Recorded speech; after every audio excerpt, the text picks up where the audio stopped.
going in places that we feel that we can find them, but we have to wait for them to reach out to us. Uh-huh. So, I mean, are you awake when this is happening?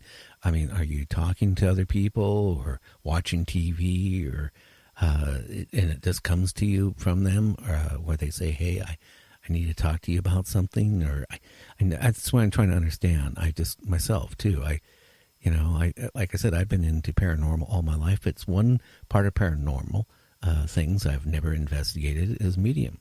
So, I mean, it's, I'm trying to, too. I got probably about 10, 11 texts already from people, asking, I mean, I even have one person here asking if they can become a medium. I don't know.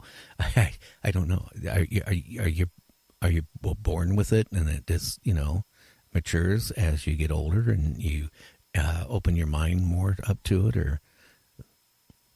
Well, your first question, do they come at any time? Essentially, I'm paraphrasing your first question. Yes. I mean, they can, like I wrote about in my book, Silent Whispers, sometimes they came to me when I had just sat down for the evening with my husband to watch some television. Sometimes I notice them when I'm cooking dinner. A lot of times they came to me in the early morning hours after I had just gotten my first cup of coffee. So they come at many hours, and when I try to accommodate them. So even if it's inconvenient for me, I will sit down and I will listen and I communicate. But if it's really just not a good time, then I ask them to wait until I can, communicate with them, maybe the next morning or whatever. Uh-huh. But the other part of your question, as far as being a medium, from what I've been taught in my own experience, you're born with the genetic ability to be a medium. And when that genetic ability is present, then yes, it's really beneficial to develop that ability, to refine that ability. There's a lot of non-physical chatter.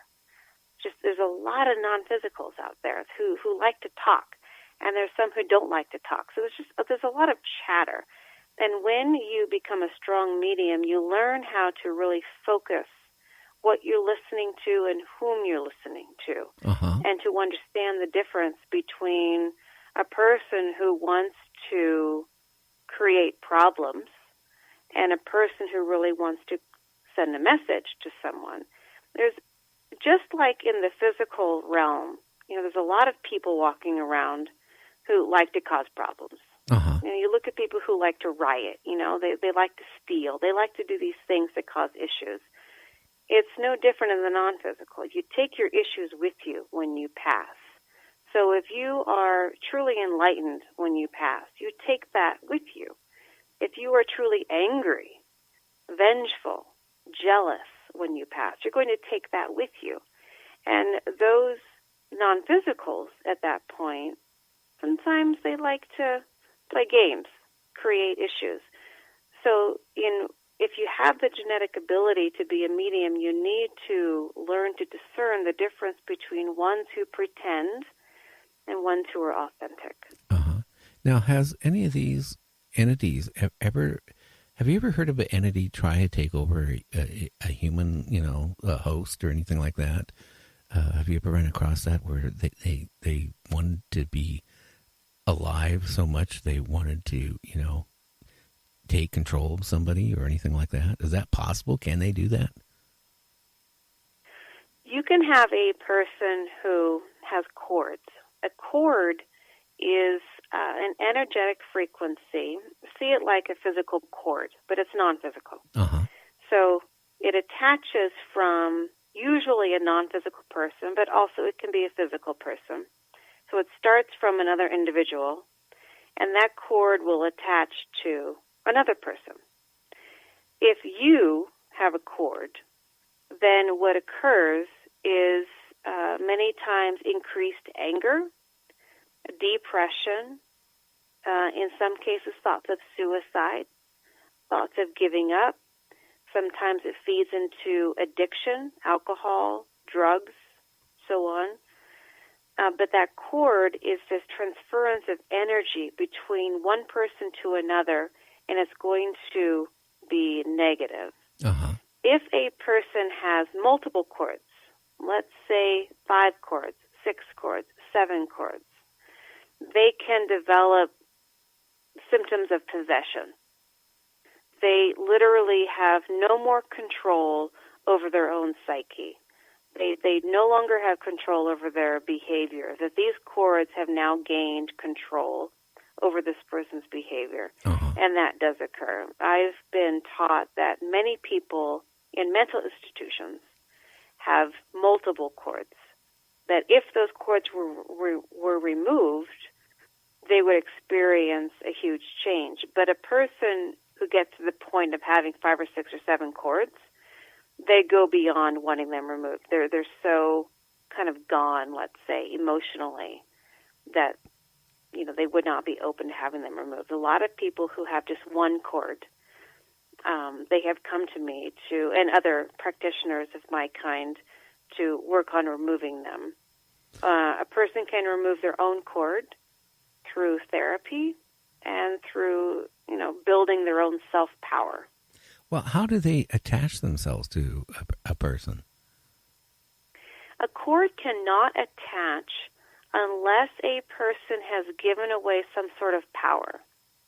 So if they have given their power to someone else, maybe a savior, maybe they want God to save them, maybe they want Jesus to save them, maybe they want an angel to save them, or money to save them, but they want some sort of savior, is usually the symptom that I find attracts a cord, because that creates an opening for someone to come in and pretend to be a savior, unconsciously, subconsciously, and then they attach. And they attach within the meridian system of the body. They attach through the mental body, the emotional body, and the physical body. So you cannot simply cut a cord. In some New Age teachings, and I'm not New Age in any way, shape, or form, there are some New Age teachings that say you can simply cut a cord with some magical scissors. It's attached to the physical body, to the meridian system. And if you work with any acupuncturist, they'll talk with you about the meridian system.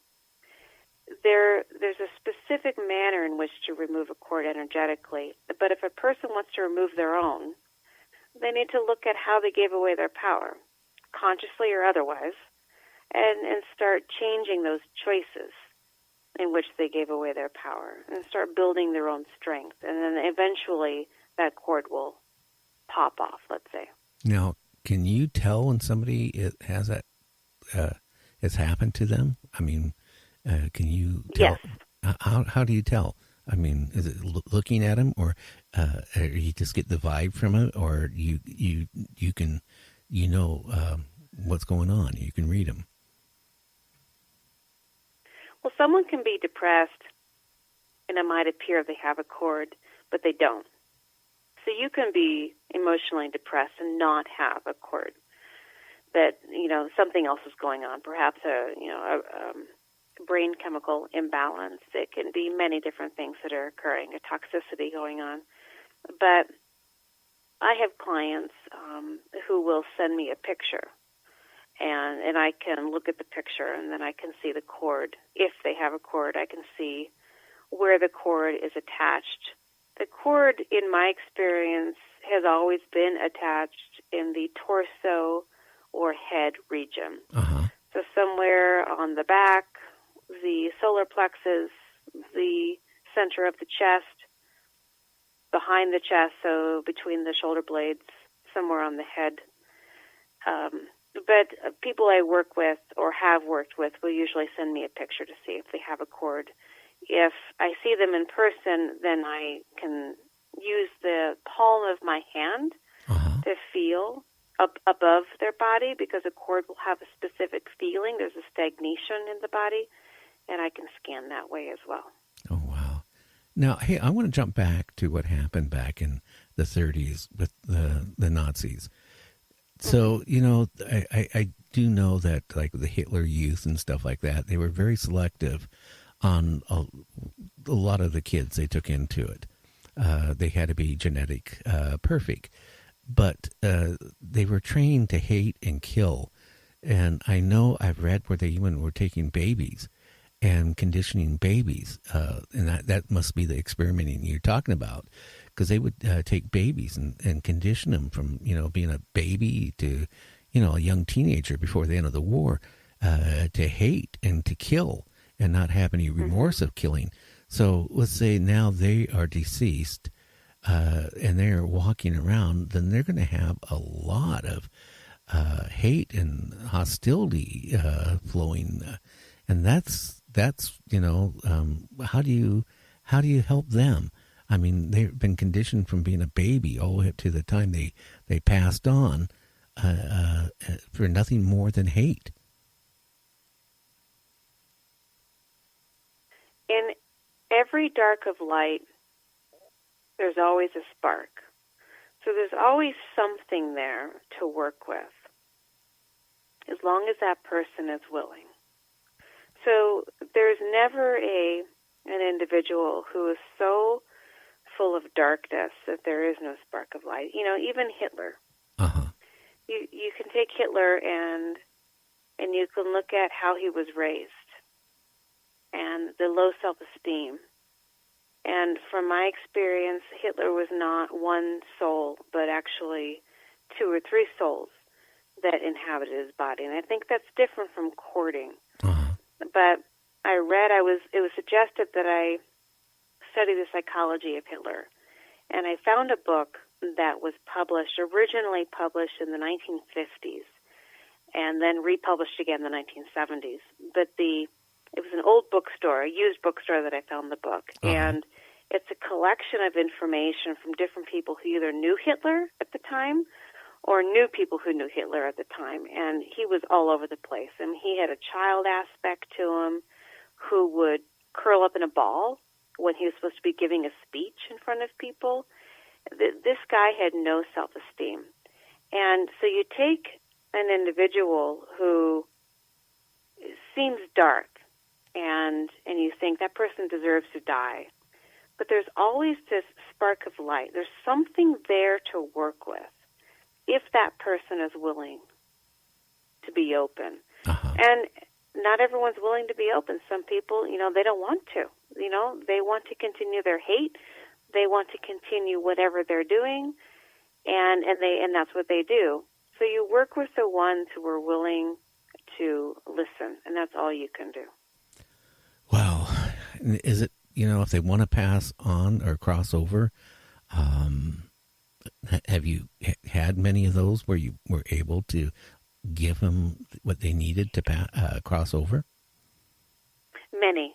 Many kids that I talk about in Silent Whispers, I was able to help cross over. The ones who came to me in my home prior to our first trip, and then the ones that the other 2 women that I worked with and helped them cross over on the trips. Uh-huh. So when a person reads the book, they're going to read, well, first of all, horrifying stories, but also, one person after another and their story and how they crossed over. Oh, wow. Yeah, it's sad. It's just very sad, that humans just would do all that to another human. And then, then the souls, we're talking how many years. Of course, I guess when you're deceased and you're nothing more than soul, does time exist to them at all? I guess it wouldn't, would it? Right. Yeah. The time means no difference. Yeah. Have you had any of the people that actually, any of the scientists or doctors that did any of these experiments, have they ever came to you at all, or it's just been No. Okay, I was just curious if any of them, because I'm sure they would have a hard time crossing over. Yeah. No, I haven't had any of the adults. It's interesting, though. I actually hadn't even thought about that. But, no, I haven't had any of them come to me to cross over. Yeah. I don't know. Like I said, I guess there would literally be thousands of them, especially, not just in Germany during the 30s. Even Russia was doing a lot of experiments and torturing, too, from what I've read. Mm-hmm. Yeah, have you? Exactly. Exactly. It was suggested to me to research the link between the previous Soviet Union